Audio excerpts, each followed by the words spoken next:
So before crossing the six figures in Contra, what was something like an early project or milestone that shifted how you see business? I know the shifting from freelancer to agency owner is there's a line, but also it's a mindset shifting. How that works for you? What was that project that you were like, I'm not a freelancer anymore. I'm an agency owner and I'm taking this to the next level. Well, I think so. I always had the mindset of I basically never had an employee mindset. I always just ended up being frustrated with it back in high school or when I first started working at a full time job. So I basically turned freelancer by mistake, if that makes sense. I just started working remotely, and that meant I had to open like a self employment type of a business, which technically turned me into a freelancer. So after I got the job, I realized now I am a freelancer and I can start doing more jobs. Uh, it was basically a lot of relief from my end because I could finally um, not not do what people tell me, but I had that psychological freedom, if that makes sense. Like you can't really do whatever you want because you would do nothing. But if that makes sense, but it's more so like you can choose when and what to do, or like you are the relationship between how much you put in to what you get in return is much more equal than having a full-time job where you could work extra hours, extra pressure, extra I don't know, and then you get the same salary at the end of the month. So for me it just made a lot more sense. And in terms of um, growing to a small agency or like a small business rather than self-employment, it was not that long ago. I'm still growing accustomed to it, and it's because of Contra, honestly, because of the exposure, because of the amount of work that I'm able to get. It just reached a point where numbers wise, it made more sense to move to that stage. I'm still growing, I'm still understanding what to do, exploring possibilities with bringing more people in to help me with specific projects or specific type of work, or if I don't have enough time on my plate. But yeah, essentially, it's very exciting, and I feel like um, it's growing gradually in a pace that I'm a little pressured by it, but still very excited to explore and see where it takes me. Nice. Yeah, it's very interesting, right? Because it's about money. You want definitely make more money than what you are making. But I would say the main component here is about freedom, right? You know that your time is worth way more. And I can relate with that because I don't have a agency experience. I'm basically building the agency experience from the last year, right? But always in every single job that I had here in the US for the last 10 years, in every single one, I feel like man, I could do much better with my hour right now, with my time, with every minute right now than what I'm doing right here, than what they pay me right here. And having that feeling, it burns you from the inside out. That at some point, you there's no right time. You made the right time when you made the decision. And time will tell you if it was the right decision or not. But it's paying off. It's paying off. And the numbers don't lie. It's insane to see that man, you're on the top 55 independents and contra. When I did that scan That's yesterday crazy. with all the top independents, it's insane. Yeah, only top 55 from 100K to the top. It's insane. The results to see on the platform, and that's the only platform that you're using right now. All freelancers they use different platform too, but it's insane. Um, what you've been building for the last year, but it's I think the decision, like I say, you realize if it was a right decision, wrong decision with time, but it's paying off really good. Yeah, I appreciate it. It's definitely been my best um, bet or gamble in my life, probably. Just right timing, I guess. But going back to what you said, to when you started or before you started, it leads me to my first question. So I remember you mentioned you went over 10 different jobs before actually starting to work as a freelancer, as a marketer and on a contra. So Going back to that, I wanted to dive a little deeper with you on what was the mindset shift, um, or the specific habits that developed this. I don't know if people understand how hardworking you are.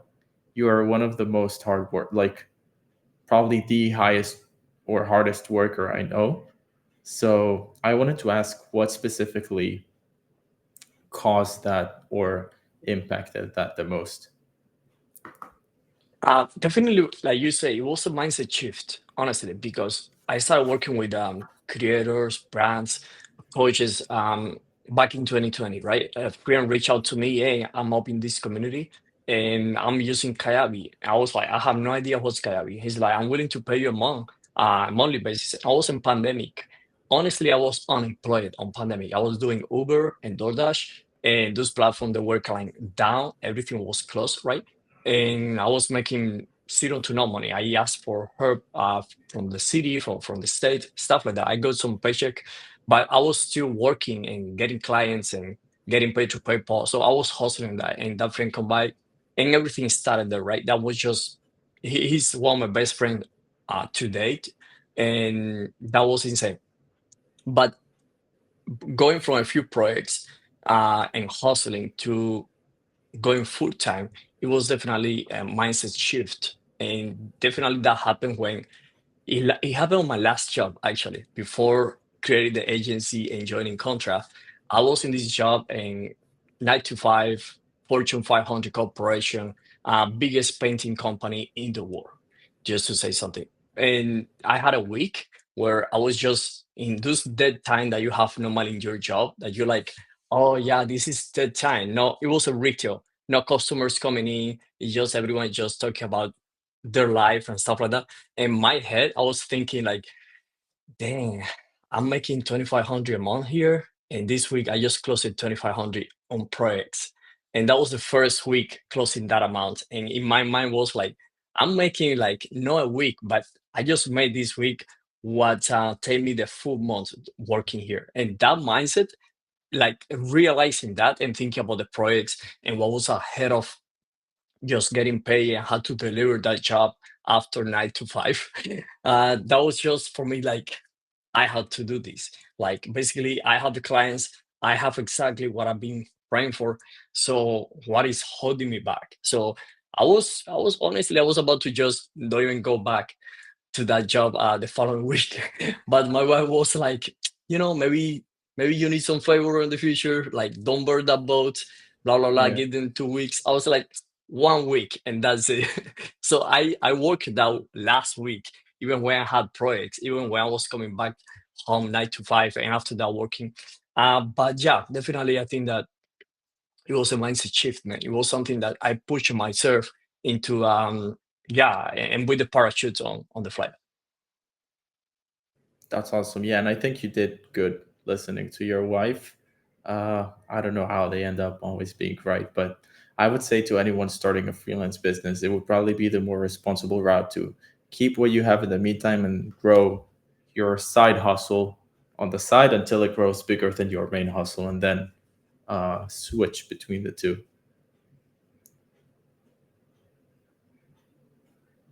Yeah, exactly, exactly. And I know many books tell you at least to make 2 to 3 times what you make on your current job. Honestly, for me, was like, was like my bomb would be born in the next 3 to 4 weeks. I don't want to wait more time and have to ask for time off and stuff like that. I basically create my time off. And I was like, yeah, I go to the hospital with the laptop and things like that, not realizing that I wouldn't be able to work probably for the next month full time, just like anytime that I could make it. But yeah, definitely. Um, sometimes you have to do it. If you feel that you have to do it, I don't recommend you to do it anytime, any situation. I was in a harder situation. I would say like I push myself now. And it depends on the personality, but if you feel like you have to do it and you have the resources and you have the saving and stuff like that, I think it might pay off on the long term for sure. Yeah, Um, definitely. yeah. Also, I have another question for you. I know that you get to build with different tools, right? And as you scale, what is the biggest challenge that you see right now? I know that we were in a phase a year ago where it was from 9 to 5 to creating our agency, scaling our business. But right now, the business is not about building; it's just scaling. It's on a different phase. What will be something that you will be implementing next? It will be designing tools. It will be expanding your team. What's something on your mind that you think is the right time for that? For me personally, I would hope to expand in some sort of way or another. I don't know exactly what that means yet or how it will look like, but definitely expand because I'm seeing this trend of not people, but agencies becoming this jack of all trades, kind of offer everything. And if it means that I'll get to work on cooler and bigger projects, that's something I'm definitely interested in doing. Um, just because it's more challenging and it's more fun, to see bigger things come together with your help. So I would say that's something that I'm definitely looking to do. In terms of process, I would say that's something that I always refine and change. Just because I get to experience more, I always get new types of experiences with clients or um, just in general. So I get to understand of what I like more, what I like less, where my boundaries are, or how I would like to approach it forward. For example, if something is taking too much of my free time, then I would cut it off either completely or to an amount that's worth the money for me. So, for example, calls, I used to take them basically all and every time. And at some point, if you work with 5 different clients and all of them wants to talk to you, you end up losing half of your day for calls, which is um, very not productive. And also, my ADHD causes me to end the call and forget everything I just said. So I just end up writing everything anyway. So that's just an example for it. But yeah, I would say expand um, to basically to get to work on cooler and bigger projects. Yeah, yeah, that could be very exciting because let's say right now you work on 5,000, 10K projects. Getting the level that eventually you get 15, 20, 25, 30K projects. I think that would be very exciting. I don't know. I haven't hit the 10K mark yet, but let's say you already did that. You next month for you maybe 20K and you get that project. I think that will force you definitely to expand the team if you're on your own, right? And that's a good problem to have.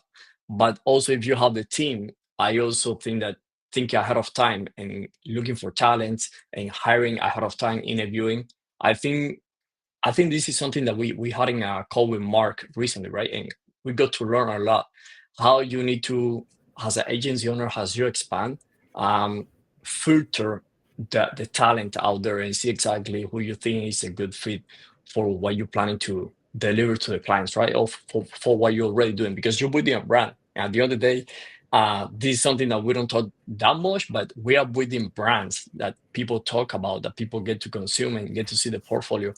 But I think that would be very exciting, brother, to see what kind of talents do you match or pair with what you do. Because in my opinion, you do really well Figma and Framer. I see you as a top. I don't know any Thank other you. two that you really like passionate for, but I know that Figma and Framer you the goat. And so finding someone that maybe replace that job or maybe complement that job with animations, with 3D things like that, I think would be amazing too.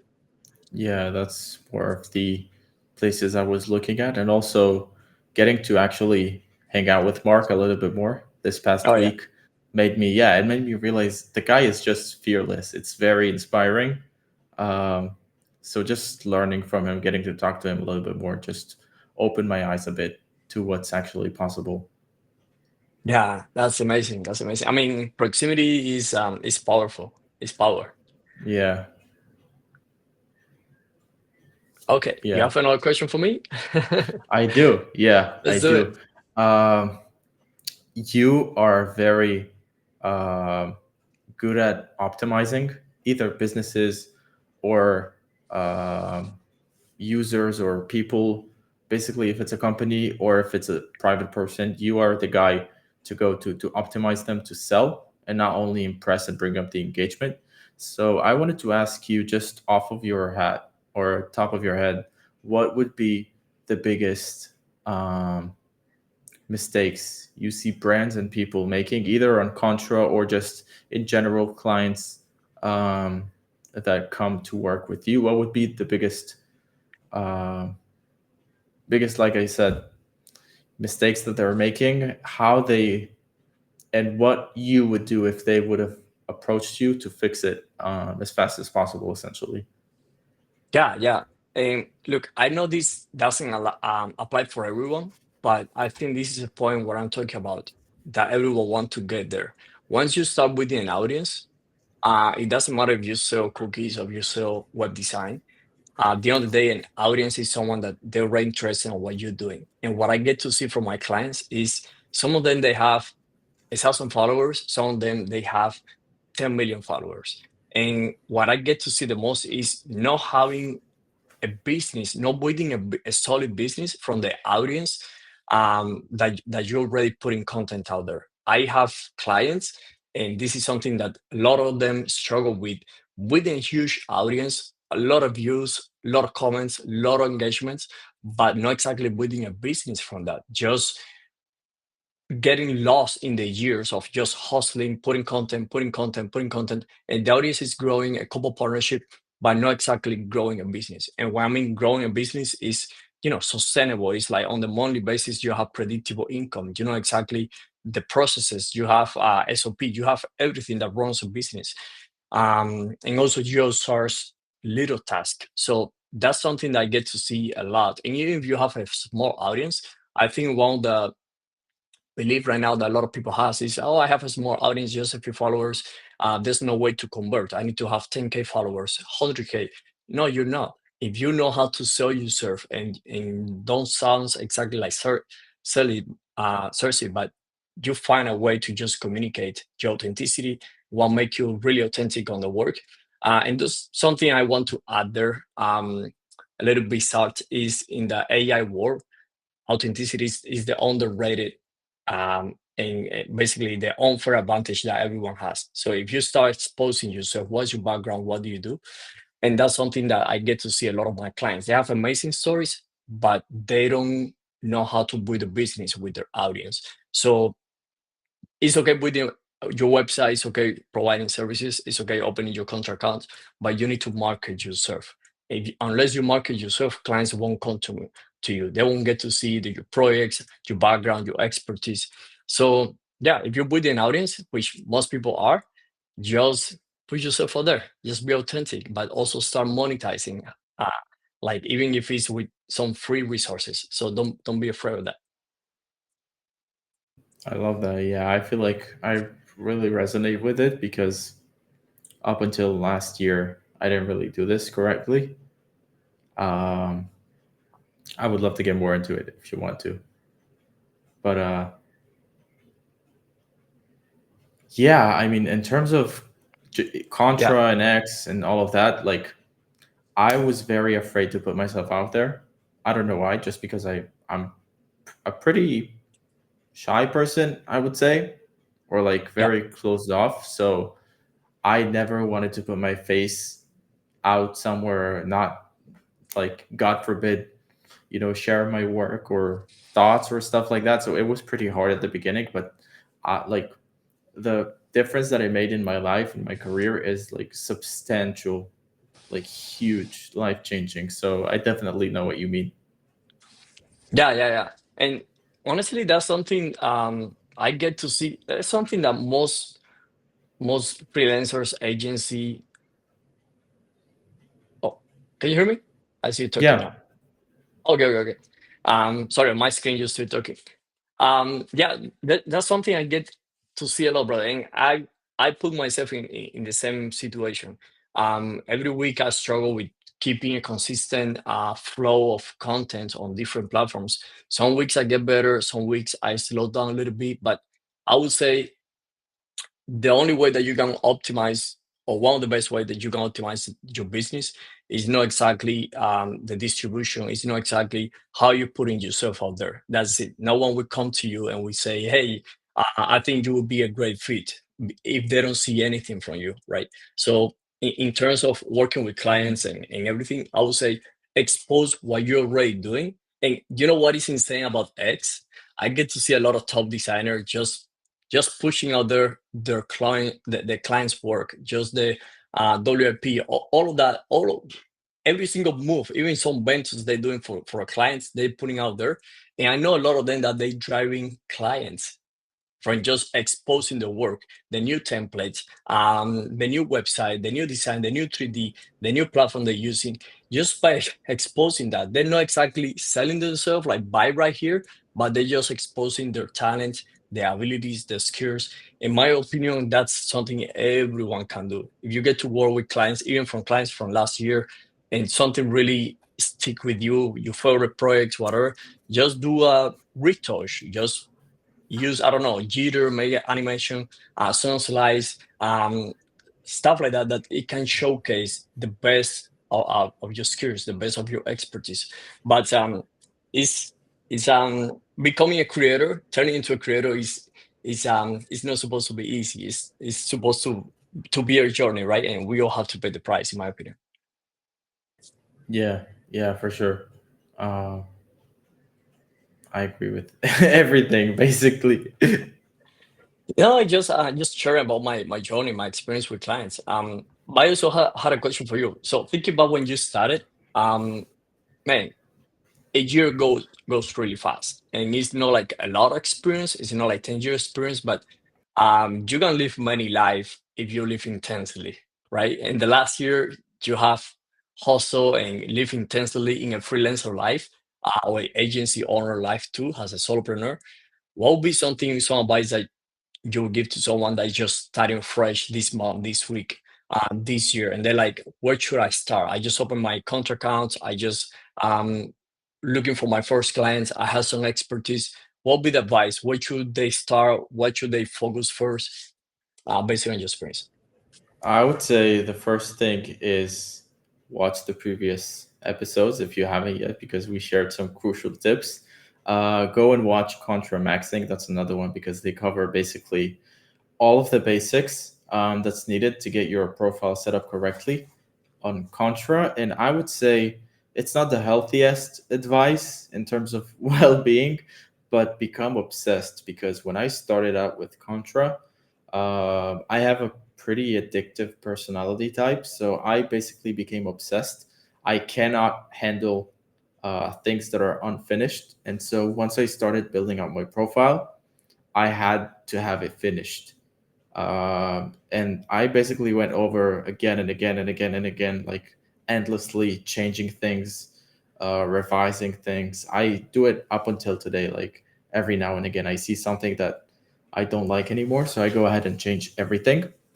And also, like you said, put yourself out there, because I'm technically registered on Contra for a year or 13 months, I think. But at the beginning, I was afraid to put myself out there, like I said, because personal reasons, and also I was working like part-time retainer with a company that I was kind of scared that they'll see that I'm out there looking for extra job, and then they will basically um, kick me out, and then I will lose my main source of income. So that was another reason I was a bit scared to put myself out there. But at some point, I said like, screw it, I did it anyway.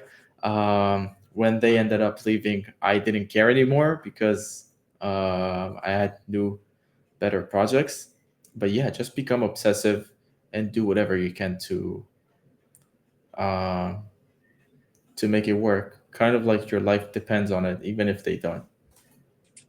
Yeah, yeah, absolutely. I mean, I think you nailed it down. It's not a secret anymore. I think we 10 years ago probably was like a lot of people, oh, you need to be obsessed, but every single book tell you about that right now, and everyone is like, this is the unfiltered, this is the unhided secret for anything you want to achieve. You just become obsessed with There it. is no secret, yeah. There is no secret. Yeah. And honestly, I had to confess something. When I started Contraman, I started looking at you, Adriano.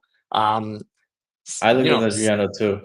yeah, but I look Yeah, at you and you were obsessed. And you still are. You're still posting every day, putting content. yeah, I mean, doing on Contra is part of what we're doing in Contra community, but I saw you everywhere. I was like, this guy is obsessed. Like right now, and numbers don't lie, right now Daniel is a top he has the biggest audience in contra community. I think 1300, 1500 followers. No one has even yeah, close to 1,000, and Daniel has amassed like probably 10% of the of the entire community in contra. And that's just because content, what he's doing with clients, right?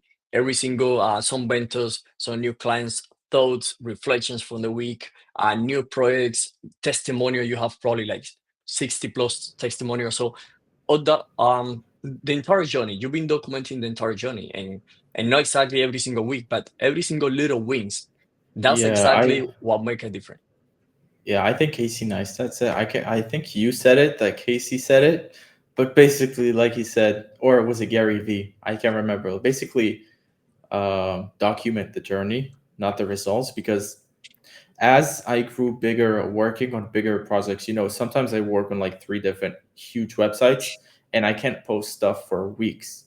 So I just Uh, document either my thoughts, or if I get some like new recommendation, then I post it, or just something from my life. Let's say I traveled to New York, so I posted some stuff about it, or some opinions, or something that frustrated me, or some work that I finished recently that was a concept that was scrapped, or something that's a work in progress. Because even if it's not done, still people still want to see something that you're working on uh, as we speak. So yeah, I would say document. Don't.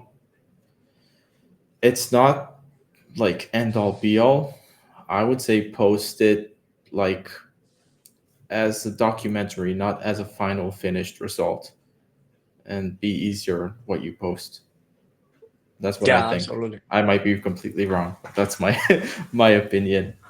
No, Um, it's your point of view, honestly, and it's valid. I think at the end of the day, what you learn, in my opinion, what you learn from the experiences, from the clients, from the project, is more worth like even showing the results. The result can be like probably other freelancers or other designers or other agency, they can deliver the same results, probably even better.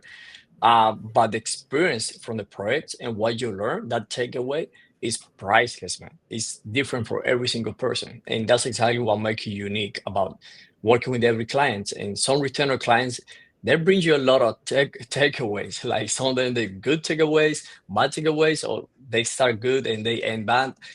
I have all of them too, yeah, and that's something that at the end of the day you can learn. And for example, I had a client, we had a call in 2 hours from now. We've been working for a year. He had to slow down because he's restructuring the business. Did I lose that client? No, he took a month completely off because he's making some changes and we haven't worked for the last month. It's sometimes things happen like that, and I'm being like, okay, this is not return clients, not exactly anymore, but some of them they need a break. Some of them they slowing down the business. Some of them they shutting down the business. Some of them they are open new business. So at the end of the day, it doesn't define you. The takeaways and the experience that you take from the projects and from working with the clients, also the feedback about working with you, that's something priceless. And this is a client that from the first project, the first month, a year ago, probably 15 months ago, I asked for a testimonial and he didn't write down testimonial. He did a video. He was like 2 minutes video, boom, boom, boom, that's boom. amazing. This is why talking with Ismail is amazing, blah, blah, blah. And I've been using that testimonial on my website, social media, different places, with on top of 20 plus testimonial I have. But it was amazing that from a year ago, he was certified. And that's exactly what we've been working for the last 15 months. But yeah, brother, I think the takeaways is what make it really, really unique, the journey. Yeah, definitely. And I have a final question for you. Mhm. Uh, we're both not from the US, and I think we come from very different cultures. But I think it's a good thing because uh, I feel like we have both have a very hustle focused mindset. And I wanted to ask you what you think is one trait that actually sets you apart from the people around you or from the community online, um, that you think that can be learned or can't be learned, and it's something that you were born with, that you brought with you. um, yeah. Oh yeah. Man, that's a really good question. Honestly, I think that's a lot in the personality, and I think some people can. You have to shift your personality if you don't feel that you are like that, and you need to find someone who inspire you. Like I started the personal development journey when I came to US. I was stalking on a store all night, like a night stalker for 10 hours. I was listening podcasts and podcasts and podcasts and podcasts. And I was kind of like brainwashing my brain from Cuba and into personal developments, relationships, sales, all kind of stuff that I'm applying today with clients and to build my business. But that was 10 years ago. And since then, I've been following, buying books, preparing myself, right, all the time. Basically, every week, something different. But that's something you can teach yourself, in my opinion. You can teach yourself, you can brainwash yourself. You don't need to, it doesn't matter where you are right now, you have access to internet. That's exactly what changed in my case. Internet changed everything. Having access to the information, I didn't have access to internet 10 years ago in Cuba. So honestly, That's crazy. this, yeah, it's crazy. 10 years ago was my first time like opening YouTube, Facebook, Instagram. I opened all of them probably within 24 hours when I came to US. I didn't sleep for the first 2 to 3 nights. I didn't Wow. sleep. I was like 5 to 6 a.m. going to bed. So I took the first week to get a job, start working on construction, and so on. But yeah, I was so excited to get into social media, into basically into internet for the most part, like information. So I think consuming the information and applying the information is something that can really, take you to different levels. At least works for me. And I know that's very basic. That's not expert advice or anything like that. That's just a very basic. Just find the information, find someone that's already miles ahead, years ahead in your game, and study what they're doing, study the success. For example, I got some books from Alex Homosi. I think the guy he's amazing on marketing. So I want to be much better in marketing. I just get a book, $30 might save me probably years ahead of time. It might bring me back like thousands of dollars just for a little investment. So yeah, I think cultural things is powerful, but also you can change your mind if you consume the right information. I love that. You know what's the best traits about you? I think the the Go Bible for it. says, like, always stay curious.